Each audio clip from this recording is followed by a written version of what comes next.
Elsa Martins has spent 3 years waiting for a brother everyone has already mourned. Frank was an astronaut who vanished during a space mission, and while his hometown turned him into a local hero, Elsa never learned how to live without him. She gave up on art, works at the elder care home run by her mother, and keeps passing Frank's memorial statue, like the past refuses to let her go. One night, Elsa drives to a hill near an antenna, a place tied to memories of stargazing with Frank. The radio breaks into static. Dust begins moving in a perfect circle. When Elsa steps inside, every sound around her disappears. That is when she hears Frank. His voice seems to come from somewhere far away. He says he is alive, but something else is with him. Before the connection dies, Elsa finds a glowing, seed-like object. She places it inside her ear, and from that point on, she is never truly alone again. Another voice begins speaking inside her head. It is calm, intelligent, and emotionless. The beings behind it claim they can return Frank to Earth, but Elsa must help them cross over first. They need 5 human bodies as hosts, and the doorway between their world and ours will stay open for only a few days. Elsa is guided deep into the forest and ordered to cut down one specific tree. She hires 2 workers, Augustin and Jordan, but after the tree falls, Jordan attacks Elsa. She fights back, and the encounter ends with Jordan dead. For a moment, that seems like the worst thing that could happen. It isn't. Augustin returns from the forest strangely calm. The voice tells Elsa that one of the beings is now inside him. His consciousness has been pushed into a dream, while something unknown uses his body, and 4 more hosts are still needed. From here, Elsa has to decide how much one person can sacrifice for someone they love, and the choices only get darker. The rest is better left for the film itself. What makes Meanwhile on Earth work is how small and quiet it keeps something enormous. Jeremy Clapin mixes cold, live-action photography with hand-drawn black and white sequences tied to Elsa's memories. The eerie score, empty landscapes, and restrained effects make Earth itself feel unfamiliar, almost as if Elsa has become the astronaut. It may not be pure cosmic horror, but it carries a similar fear. Humanity may be dealing with an intelligence whose view of life has almost nothing in common with ours. Some viewers may find the movie distant or deliberately unclear because it prefers questions over easy explanations. But that uncertainty is part of its appeal. It leaves you thinking about grief, identity, and whether a human body means the same thing when the mind inside it can be replaced. A French science fiction film released in July 2024, Meanwhile on Earth, is made for viewers who prefer quiet, cerebral alien stories over loud invasion movies. A deadly pandemic sends scientist Martin Lowry into a remote forest near Bristol, where Dr. Olivia Wendell has been working for months without contacting the outside world. Martin officially comes to help with research into the forest's unusually fertile soil, but he also knows Olivia personally. To reach her camp, he must make a 2-day hike with park ranger Alma. Before they leave, Martin notices an old image of Parnag Feg, a spirit local stories claim lives inside the woods. Alma treats it like folklore. Martin does too. That confidence disappears fast. Deep in the forest, strange sounds surround their camp. During the night, someone attacks them, destroys their supplies, and steals their shoes. They wake up injured, barefoot, and far from help. Going back is no longer easy, so they push forward. That is when Zach appears. He lives alone in the woods and seems strangely prepared. He gives them food, clothes, and shelter, and even treats Martin's injured foot. For a moment, it feels like they finally caught a break. They didn't. Zach drugs them. Martin and Alma wake up restrained, and his calm personality takes on a much darker meaning. He talks about the forest as if it can think, listen, and communicate. To him, Parnag Feg is not a bedtime story. It is real. Soon, Zach begins involving them in bizarre rituals and photographing them like pieces of an offering. Martin's injury keeps getting worse. Alma searches for a chance to escape, and both realize they may have walked into something much bigger than one dangerous man. Because the most disturbing question is not whether Zach has lost his mind, it is whether he actually discovered something. I'll stop the story there, because what Martin and Alma find deeper in the woods changes the mystery completely, and that part is better experienced in the film. The forest is where the movie really gets under your skin. Ben Wheatley makes simple things, a distant sound, flickering light, thick mist, or branches moving in the dark feel strangely threatening. Clint Mansell's electronic score adds to that uneasiness, especially when the film becomes more psychedelic. Instead of relying on one obvious monster, the story keeps mixing nature, old beliefs, science, and paranoia until you start questioning what is happening. This is also a movie that refuses to explain itself too neatly. Science and superstition start overlapping, and different characters try to give meaning to something that may not fit any human explanation. That can make the film challenging for viewers who want clear answers, but the uncertainty is where much of its horror comes from. In the Earth is not pure Lovecraftian cosmic horror, but it gets close to that feeling. Ordinary people realizing they may have touched something older, larger, and completely indifferent to how humans understand the world. Released in 2021, this British horror film is a strong pick for viewers who enjoy small-scale survival mysteries, strange woodland horror, and stories where the scariest thing is the question nobody can fully answer.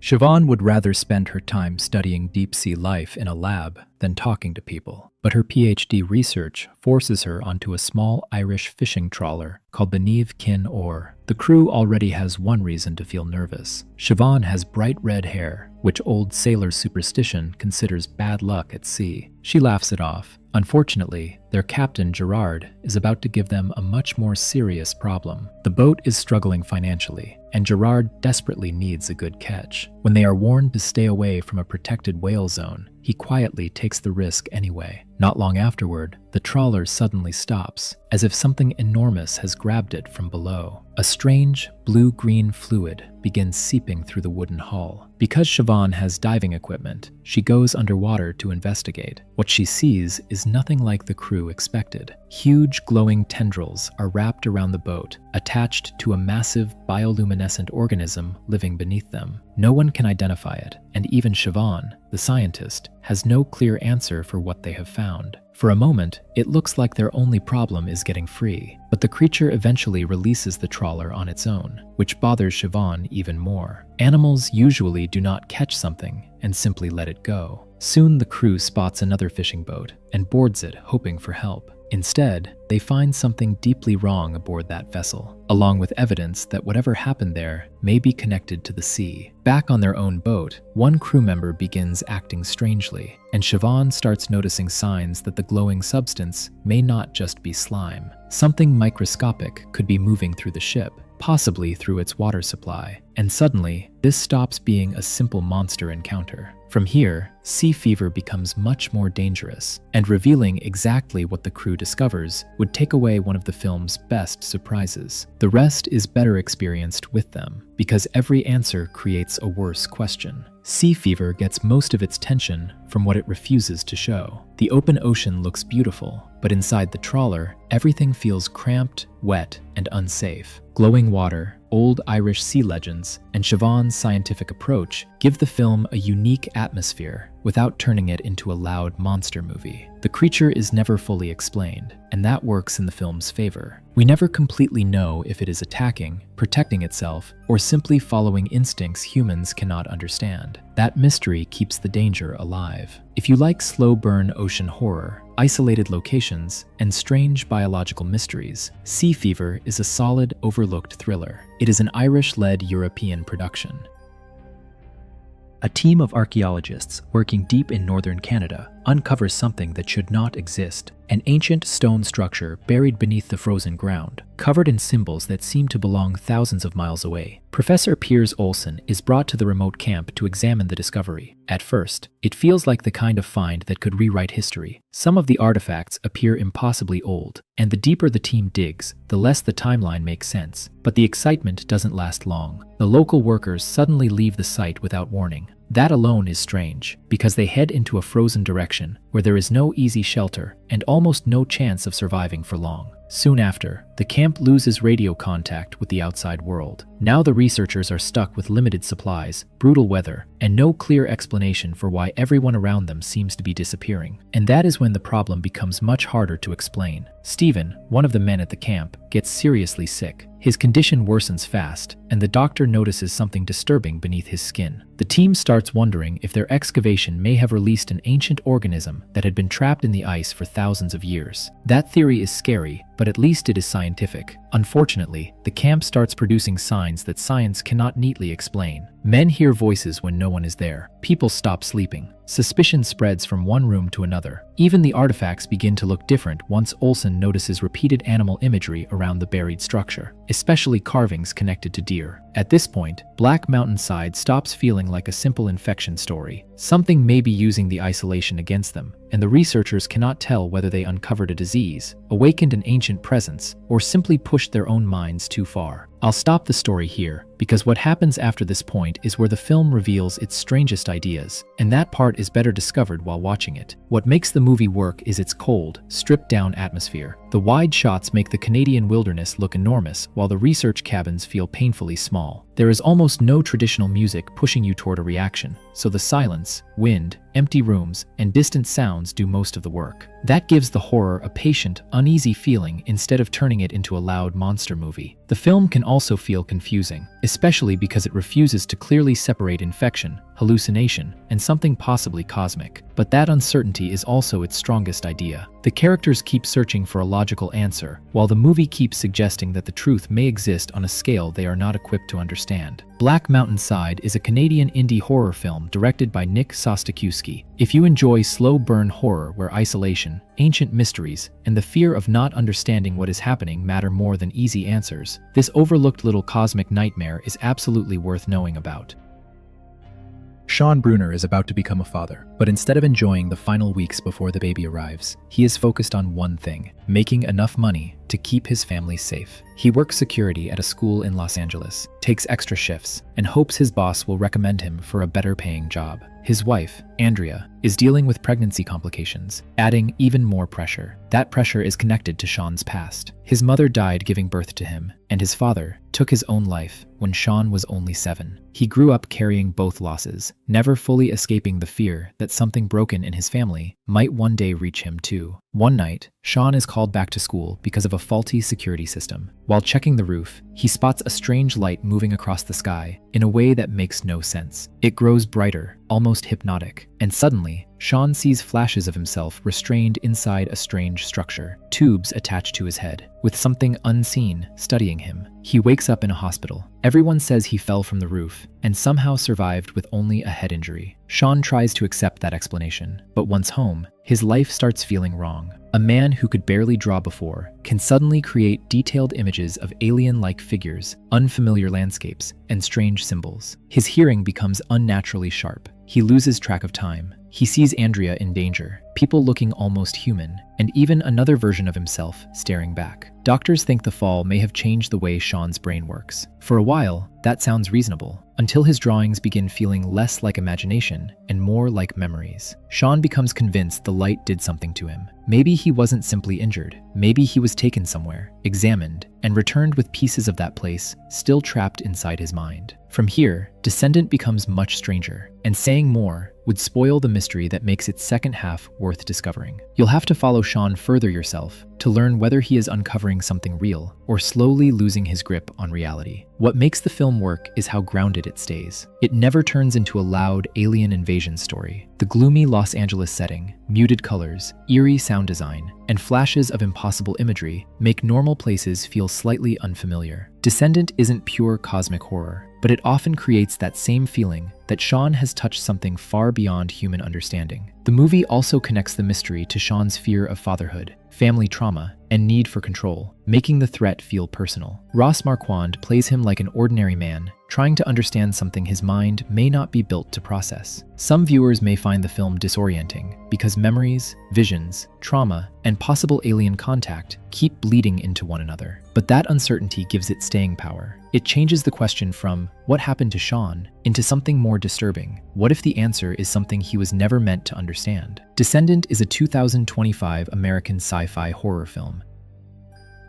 Wes is barely keeping his eyes open when he pulls into a lonely highway rest stop, and from the mess inside his car, it is obvious he is running from something. He keeps thinking about Brenda, the woman he has apparently lost. That night, he drinks too much, burns clothes and photographs from his car, and finally passes out beside the fire. By morning, Wes is sick, exhausted, and missing his pants. He rushes into the restroom to throw up, expecting nothing worse than a brutal hangover. Instead, a calm voice starts talking to him from the stall next door. At first, Wes assumes it is just some strange guy making uncomfortable bathroom conversation. But the voice knows things it should not know, and when Wes tries to leave, the restroom door will not open. He searches for another exit and even crawls through an air vent, only to somehow arrive back inside the same bathroom. Now, this is no longer a locked door problem. The voice introduces itself as Gatanathoa, or Gat, and claims to be a demigod. Wes thinks the whole thing is insane, so he makes a terrible choice. He tries to look through the hole between the stalls. Gat warns him that seeing his real form could destroy him, and Wes is suddenly thrown into a terrifying vision involving Brenda. Once he wakes, Gat finally explains why Wes cannot leave. Long before humanity existed, there was a primordial being alone in an endless void. Through a cosmic accident, that being helped create stars, planets, and life, and hated what existence became. Gat was created as a weapon capable of undoing all of it, and now, something connected to that ancient power is getting closer. That is about where Glorious stops feeling like a weird bathroom horror story and opens into something much bigger. Going further would ruin the movie's best discoveries, because what Gat wants from Wes, and why Wes was chosen, is where the story becomes far stranger. From here, you need to see it unfold for yourself. The film does a lot with very little space. Rebecca McKendry turns one filthy restroom into a gateway to an impossible universe. Harsh pink lighting signals when reality starts slipping, while the mural around the stall seems to come alive as Gat describes forces beyond human history. J.K. Simmons' calm, friendly voice makes the unseen presence even more unsettling, while Ryan Kwanten keeps the movie grounded through Wes's panic and disbelief. The mythology can feel slippery on purpose. Gat talks about existence on a scale that Wes can barely understand, and the film never turns that mystery into a simple monster you can punch, shoot, or explain away. That uncertainty is the point. Humanity suddenly feels tiny inside a universe filled with older, stranger things. For viewers who enjoy contained horror, dark humor, Lovecraftian ideas, and stories that reveal their real meaning slowly, Glorious is an overlooked cosmic horror oddity worth discovering. And after hearing a god speak from the stall beside you, would you really want to know what is waiting on the other side?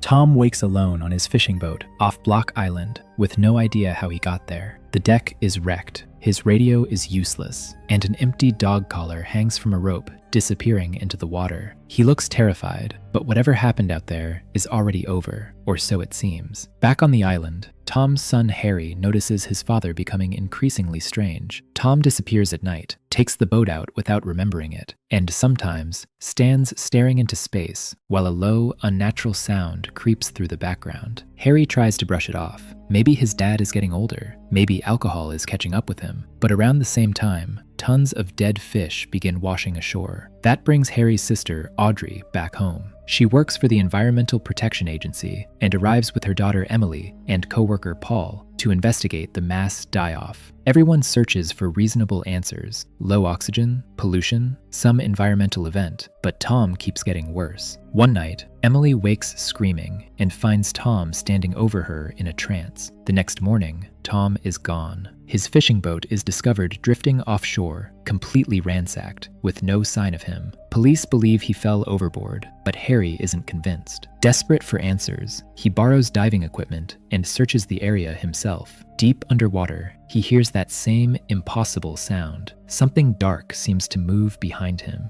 Harry blacks out. When he wakes, he is back on the boat, surrounded by scattered fish and malfunctioning electronics. He has no memory of reaching the surface. Soon afterward, Tom's body washes ashore. Authorities explain his injuries as damage from the rocks, but Harry still doesn't believe it. And now something worse starts happening. Harry begins losing time too. He sees his dead father where he shouldn't be, hears strange sounds, and wakes after doing things he cannot remember. Whatever happened to Tom may not have ended with his death. It may have simply moved on to Harry. This is where it's better to stop. From here, the mystery changes, and discovering what is actually pulling people toward the water is something the film should reveal for itself. What makes the Block Island sound effective is how grounded it stays while everything becomes harder to explain. The empty coastline, dark water, ordinary family tension, and restrained visuals make the island feel isolated. Even more important is the sound design. Deep growls, electronic interference, and long stretches of uneasy quiet create fear without constantly relying on jump scares. This is also horror that refuses to hand you easy answers. Some viewers may find its slow pace and ambiguity frustrating, while others will love exactly that. The story keeps shifting your suspicion between illness, environmental disaster, paranoia, and something lurking beyond normal explanation. If you enjoy cosmic horror, where people slowly realize they may be dealing with something far beyond human control, The Block Island Sound is an overlooked thriller worth finding. Its strongest fear is not seeing the creature. It is realizing that something may be watching us, studying us, and operating by rules we cannot understand.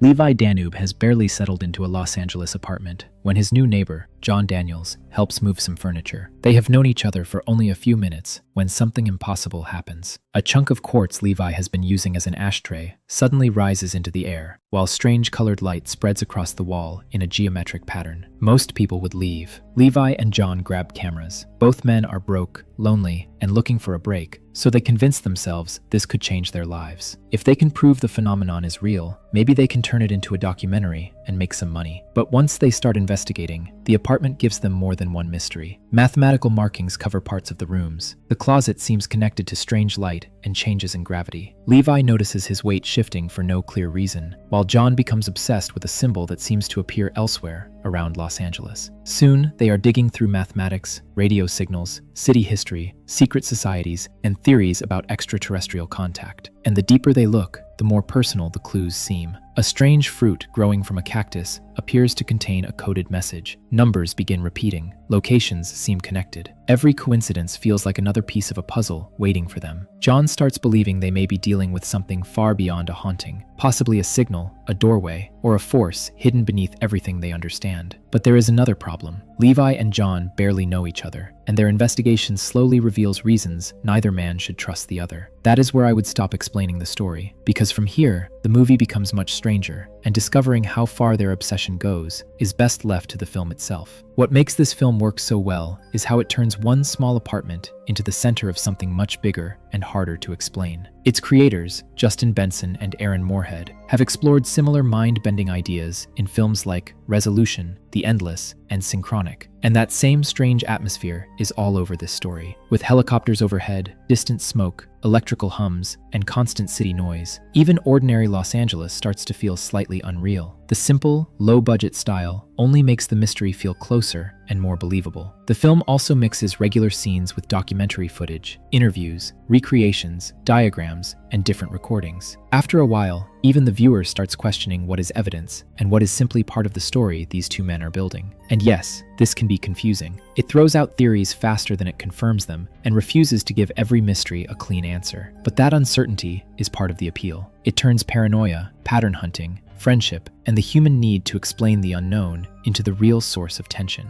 For viewers who enjoy slow-burn science fiction, cosmic mysteries, and indie films that leave room for interpretation, this is a small-scale mystery worth discovering. The most unsettling question is not what Levi and John find, but whether they were ever looking at the same reality.